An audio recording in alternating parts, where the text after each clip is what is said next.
14 जनवरी 1761 उत्तर भारत के ठंडे मैदानों में घना कोहरा फैला था, लेकिन उस धुंध के पीछे इतिहास का सबसे खतरनाक युद्ध होने वाला था।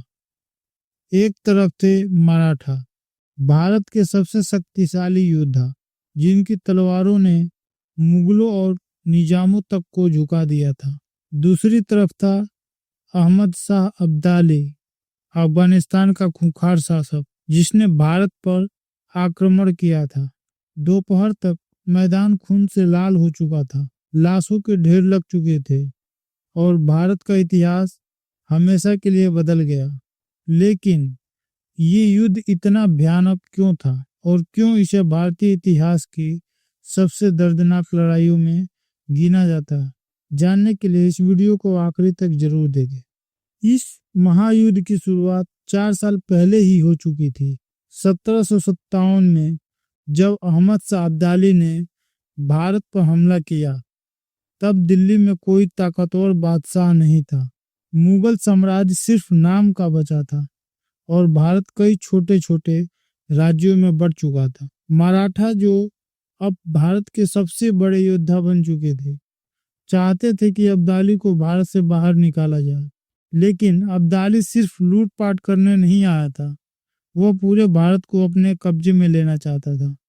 और यहीं से मराठों और अब्दाली के बीच की दुश्मनी की शुरुआत हुई। मराठा सरदार, उन्होंने करीब 87 लाख मराठा योद्धाओं की विशाल सेना तैयार की। इस सेना में मराठा घुड़सवारों की तेजी थी, राजपूतों की तलवारों की धार थी और पेशवा की रणनीति थी। लेकिन इस युद्ध के लिए उन्हें बहुत दूर पुणे से दिल्ली तक आना पड़ा। सैकड़ों किलोमीटर की यात्रा, खाने पीने की दिक्कतें और ऊपर से कई राज्यों ने उनकी मदद करने से मना कर दिया। दूसरी तरफ अब्दाली की सेना दिल्ली पहुंच चुकी थी। वह अपने साथ हजारों अफगान योद्धा, रोहिला पठान और नवाब शुजाउद्दौला की सेना भी लेकर आया था। अब जंग का मैदान तय हो चुका था, पानीपत।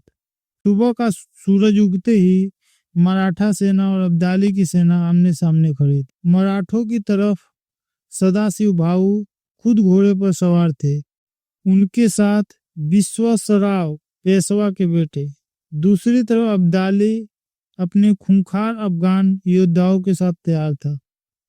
युद्ध का पहला वार मराठों ने किया।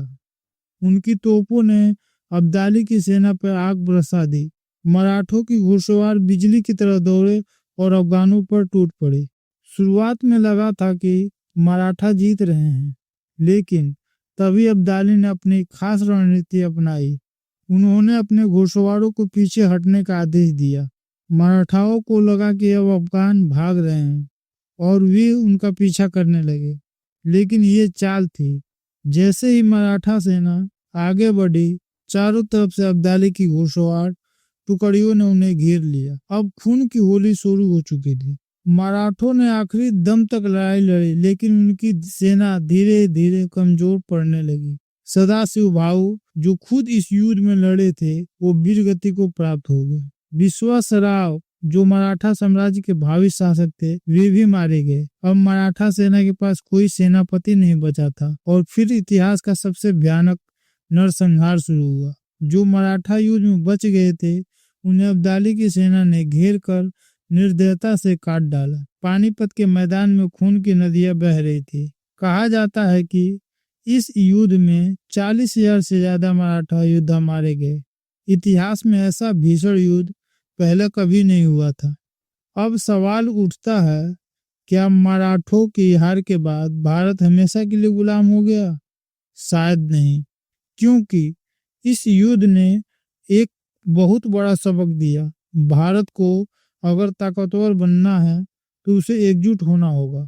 मराठा साम्राज्य इस हार के बाद भी खत्म नहीं हुआ, बल्कि वो कुछ सालों बाद उन्होंने दोबारा अपनी शक्ति हासिल की और 1771 में दिल्ली को फिर से जीत लिया। लेकिन पानीपत की ये हार हमेशा याद दिलाती है कि भारत को कभी भी अंदरूनी फुट से कमजोर नहीं होना चाहिए। तो दोस्तों, पानीपत का ये युद्ध सिर्फ एक लड़ाई नहीं थी, बल्कि ये भारत के इतिहास का एक ऐसा मोड़ था जिसने आने वाले दशकों को बदल दिया। अगर आप भी भारत के इन वीर योद्धाओं को नमन करते हैं तो इस वीडियो को लाइक करें और कमेंट में लिखें, वीर मराठाओं को सलाम। ऐसा ही ऐतिहासिक और रोमांच कहानियां देखने के लिए चैनल को सब्सक्राइब करें और अगली बार हम आपको सुनाएंगे भारत के इतिहास की एक और जबरदस्त गाथा। जय हिंद, जय भारत।